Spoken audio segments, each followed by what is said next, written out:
big difference between the first half and the second half, specifically the third quarter, how you guys came out?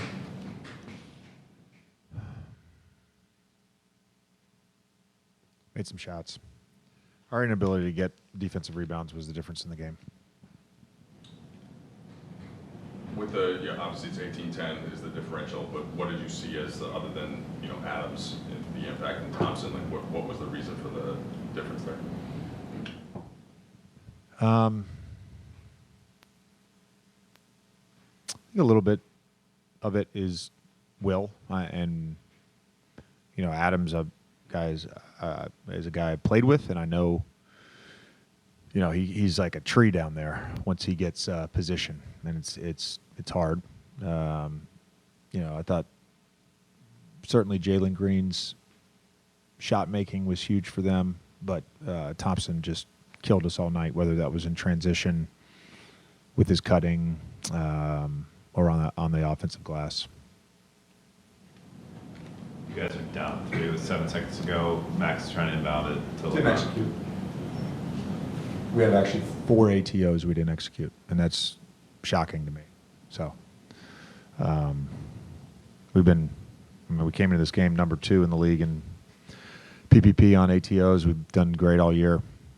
Three times before that, I didn't do what we were supposed to do. I mean, I don't know.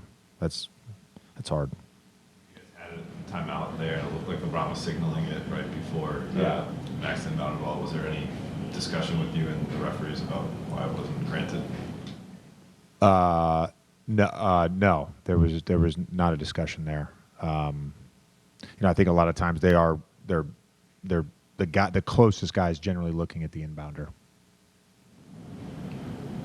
And I'm not sure what happened on the second play because we just watched it and Holiday flopped. So I'm not sure why that was rewarded. Yeah, I don't know why that was rewarded. That was egregious. JD, what were you guys looking for on the 7-second inbounds play? What were you guys trying to get to? A LeBron shot. We didn't execute it though. Yeah. You guys were down 22 in the first half. You're down 20 really early in the third, and you took Rui out. You went to Dorian. Later in the fourth, Jackson had 93 pretty rough seconds. Took him out, went to Dorian again. Was that kind of what you were talking about when you talk about you want to be great? Is that where you're holding the standard you're trying to hold this team to? It wasn't anything against Jackson. It just felt like, again, it goes back to where we're at a disadvantage and we can look to create an advantage. And I thought them cross-matching, ultimately we took advantage of that throughout the night. And, we were prepared for it. We had talked about it as a staff.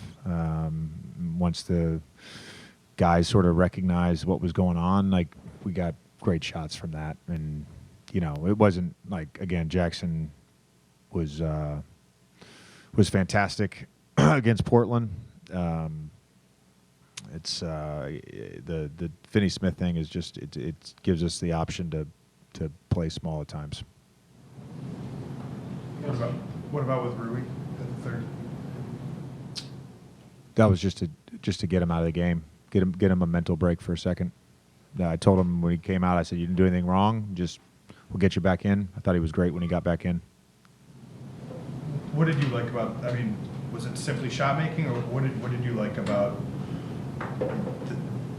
You guys have in years past, the last year I think lost here by double figures twice. What did you like about the fight? I guess was it just shot making, or were there? No. I mean, he asked me the difference. I think the difference is we made shots. We were able to get some stops. Hard to get 2 stops. Really hard to get 2 stops on one possession. Thought we did a better job containing the ball. And honestly, when you're and throughout the game, like we emphasized they're super disruptive, and we only had 10 turnovers. That's fantastic. And it was a game. If we don't turn the ball over and we keep them off the glass, we're going to win the game. We did one of those pretty well. We didn't have good ball containment, and in the first half, I thought we had did a better job. You know, the Jalen Green, you know, end of shot clock chuck on a double team that ends up in Amon Thompson's hand in a 2-point game. It's just like certain plays like that. You know, they're big momentum swings. I'm sure you emphasized, you know, Ahmed Thompson, the kind of athlete he is. A lot of the guys who played against him last year, but is there an adjustment period when you see in person for the first time in the season that you felt like, or just with how quickly he was getting to the spots that he gets to? Yeah. You know, I think there definitely is a difference in the sort of 1% athletes, and he's one of them. I think all NBA guys are in the 1% of the general population. He's in the 1% of the NBA population. But you know, some of it again was our mistakes. So you know, it just felt like one of those games where if we made a mistake, they made us pay, and generally, really good teams do that. And I applaud. You know, I told the group this. I applaud and acknowledge the fight and the toughness to get back into the game, and I think that's been indicative of the spirit we've had now since the Miami game. So proud of the group for that, for sure. Thanks, Coach.